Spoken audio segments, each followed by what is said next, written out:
Hey guys, what's going on? Welcome back to another episode of the Muscle Building Mastery Podcast. I'm Andy Clements and I'm really excited to have you guys here for this episode. I think it might be episode 27, something in that region. We're nearly getting towards 30.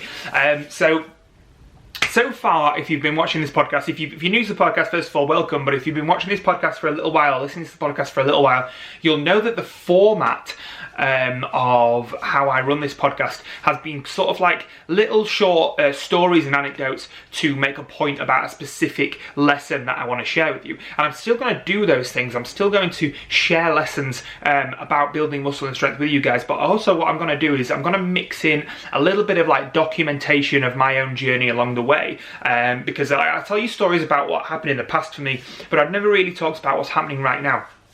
Not in any great depth anyway. So in this episode, what I'm going to do is I'm going to kickstart a little mini-series in this podcast of talking a little bit about what's going on for me right now in terms of what I'm doing in the area of building muscle, losing fat, building strength, all that kind of stuff. So today I'm going to talk a little bit and just give you a bit of an overview about what I'm doing with my own journey at the minute, which is I am going to call this episode my lockdown fat loss diet, right? Because right now in the UK we're still in a lockdown. It is now the 13th of March and it feels like we've been in lockdown for about 15 years. It's dragging on, but I am fortunate enough to be able to train. I've got up to 155 kilos worth of weights and a bench and a squat rack and up to 32.5 kilo dumbbells, I think.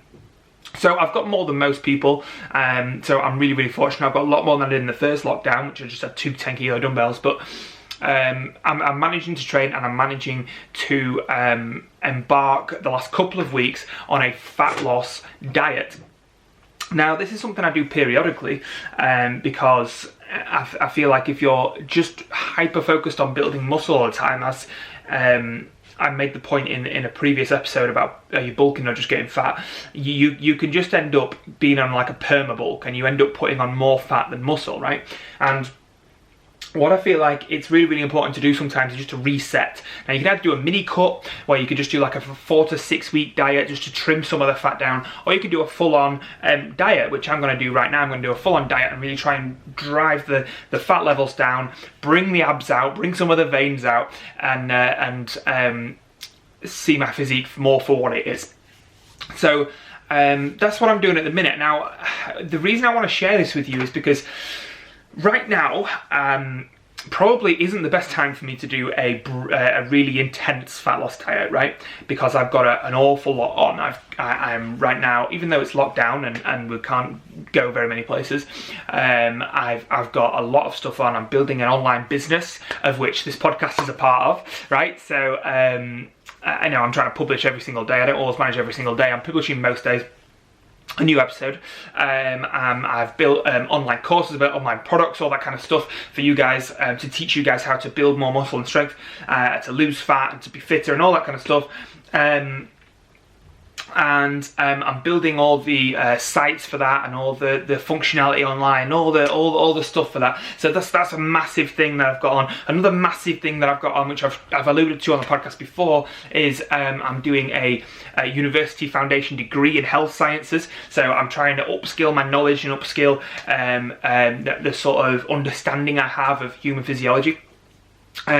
Which is a pretty in-depth thing. Now it's only a foundation degree. It's not like I'm doing a PhD or a master's or a doctorate or any really advanced stuff, but it's still pretty in-depth. Like some of the stuff we're learning like right now, like the structure of atoms and how atoms bond to other atoms and molecular bonding and ionic bonding and all this in-depth stuff, right? That's just like, so you've got to spend a lot of time and a lot of mental energy sort of learning that and taking it in and making sure you understand it.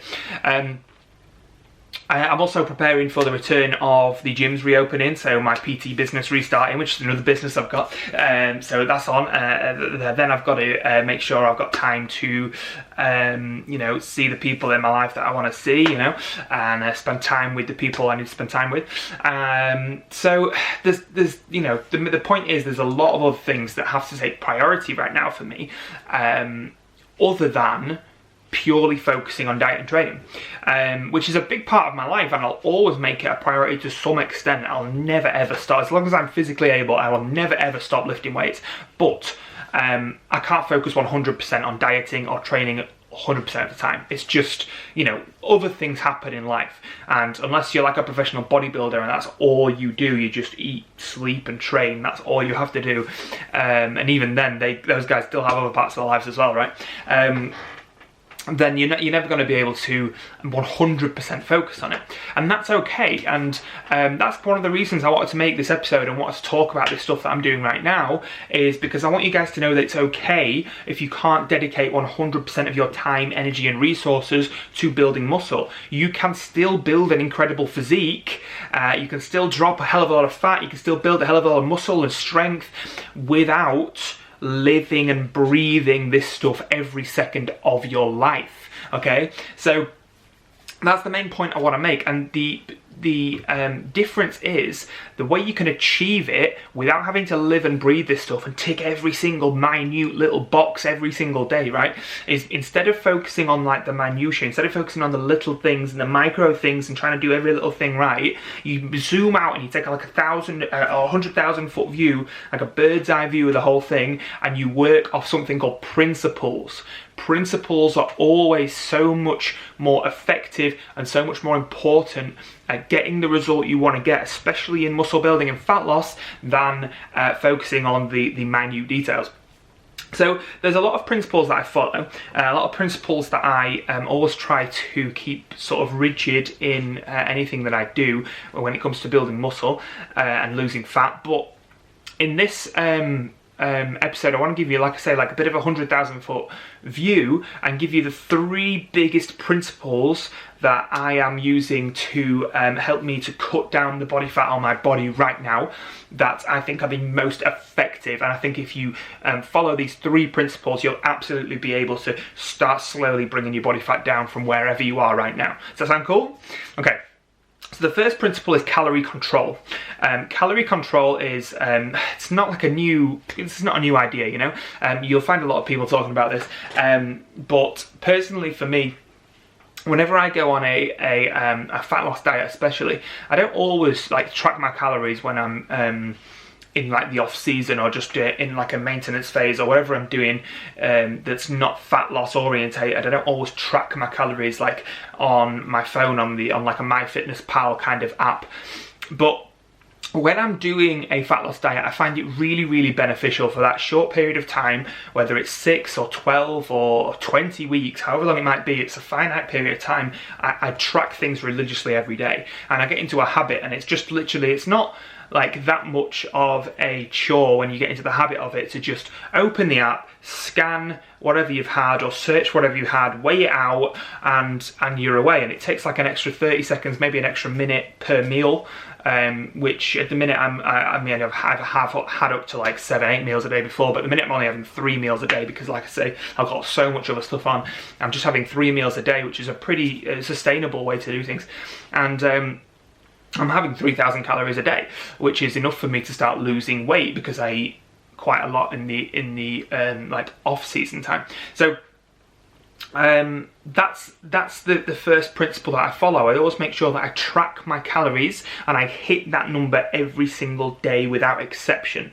Okay, so there's no cheat days. Like if I want to incorporate some kind of food that I'm, you know, I don't know, craving or really I just really want, you know, and that I don't want to deprive myself of, then I'll incorporate that into my diet. But there won't be any cheat days, not, you know, at least not for the first 6-7 weeks, because I don't need it, you know. I don't need it. I've come off an off season where I might have been having a cheat meal every week or whatever, and if I'm doing a fat loss diet, I'm doing a fat loss diet, you know. And I think that's really, really important, because if you're gonna go and have a cheat meal on a Friday night, like have pizza or something every single Friday night, that's gonna put you like an extra day's worth of calories on the end of your week, then you've got a lot of making up to do for that, and you're going to have to add loads of cardio in, and you're going to have to bring your rest of your calories down in the following week just to continue that same pace of weight loss. So there comes a time where diet breaks and cheat meals and stuff might be relevant and might be a useful thing to incorporate, but for the first few weeks, you don't need a cheat meal. You're kidding yourself if you think you need a cheat meal. So that's the first principle. The second principle is activity control. So we've got calorie control, the first principle, and the second principle is activity control. And I just track my activity using steps. So where's my phone? Here it is. So my phone has a step tracker on it, and most people's phones do. If you've got a Samsung, it does. If you've got an iPhone, it does. If you've got most kind of smartphones, they have like an inbuilt step tracker, and you just have to pin it to the home screen. Play around the settings, I'm sure you'll be able to find it. I think it was pre-programmed on the Samsungs. And I just make sure that I hit 10,000 steps a day. Now that might sound a lot if you don't do that already, but here's my trick, right?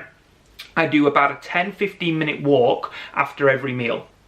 Okay, so that equates to for between 1,500 and 2,000 steps. So we're about 2,000 steps after every meal. So that's 6,000 taken care of straight away. I also do a 30 to 40 minute walk as soon as I wake up before I have breakfast to get some daylight exposure and to start my day off with a bit more of a natural boost rather than having to rely on caffeine. So it has a lot of different benefits, and that's an extra 3,500 to 4,000 steps. So with the 3 walks I've got after my meals and the walk in the morning, that's pretty much my 10,000 steps taken care of. And it doesn't take that much time. It might take an hour and a half out my day of walking time, but I can put an audio book on, I can make some notes on my phone for work, I can make use of that time productively even while I'm walking. If you've got other kinds of jobs, you can make phone calls while you're out on your walk.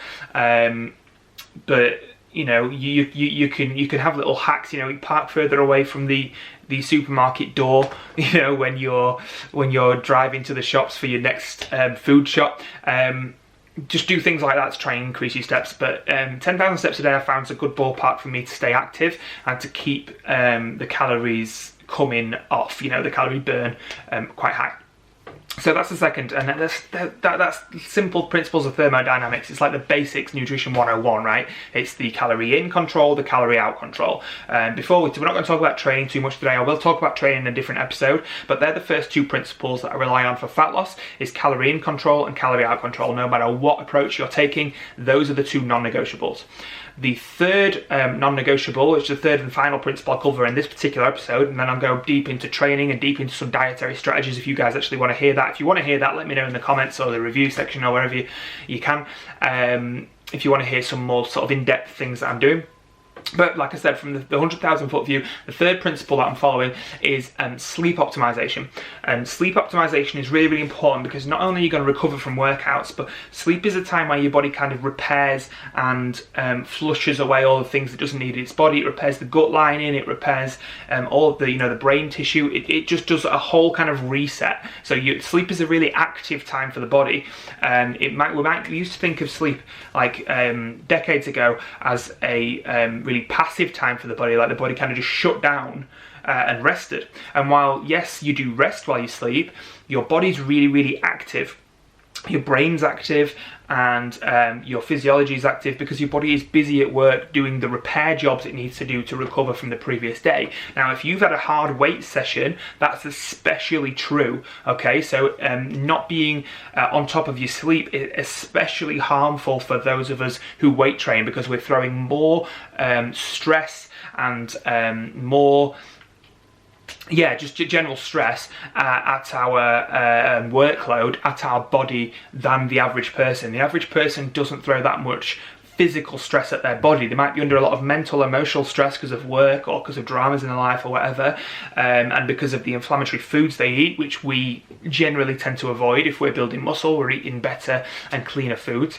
But as a rule, the weight training really does take a massive toll on our body, and we need the sleep to be able to recover from that and to be able to keep losing the body fat and to keep building the muscle and the strength and stuff like that. So that's what I do. I always make sure that I get 7 to 8 hours of sleep regardless of what's going on, and that requires I've done an episode on one principle of sleep before on this podcast called How to Cure Insomnia, but there's a few different things, a few different hacks that you can use to be able to improve your sleep.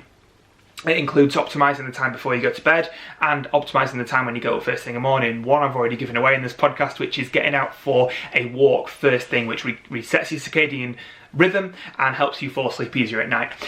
So there's a few different things I do, but I always make sure I get 7 to 8 hours worth of sleep every single night. Now, those are the 3 principles. As a result of doing that just for the 2 weeks that I've been dieting, now all I've been doing is dieting really, really gently like that for 2 weeks with a reasonably high calorie intake of 3,000 calories a day, which is high by most people's standards, but it's slightly lower than I was eating, just very slightly lower than I was eating. And the result so far, I've got 6 pounds off in 2 weeks. Now, that's a lot. I don't want that to continue at that rate, but there's always a bigger drop in the first week especially. So the first week there was 4 pounds drop, and the second week there was 2 pounds drop, and what I'm expecting from there is another 1 pound per week drop, and that's the rate I want to see. I want to see a 1 pound per week drop. I don't want to see 4 or 5 pounds a week, because that means I'm going to be losing muscle rather than losing fat, and I want to be holding on to as much muscle as physically possible, as much strength as physically possible. Otherwise, what's the point? I'm just going to be dieting all my muscle off. So that's where I'm at, and you know, I'm probably going to do this at least for 10 weeks, but we'll see how I feel after 10, maybe go a little bit longer. And yeah, so that's where I'm at so far. So what I want to give you guys, and what I want you guys to take away from this podcast is that no matter what you've got on in your life, because I've got so much on in my life right now, that I'm just focusing on really simple principles. It's like the 80-20 rule, right? 80% of your results come from 20% of your efforts. That's the rule that is kind of true in most things in life. So I'm zeroing in on 20% of my efforts, and I'm making those 20% of my efforts the main part of what I do, because that's producing 80% of my results. So if you stick to those main principles, regardless of how much you've got on in your life, you will see beneficial results. You'll see the fat coming down, you'll see the muscle coming on, you'll see the strength coming on, you'll see your energy improve, you'll see your moods improve, all those different kinds of things. And yeah, it doesn't have to be as difficult and as complicated as sometimes we make it. Just stick to the main principles that work and you'll see results. So I hope that was useful, guys. I hope you enjoyed that. If you want to see some more of these, let me know. Let me know in the comments below in the YouTube section. Let me know in the review section on the podcasts. Don't forget to subscribe on YouTube or on Apple or Spotify or Google or whatever podcast you listen to. And yeah, I hope you enjoyed that, and I'll see you next time on the Muscle Building Mastery Podcast.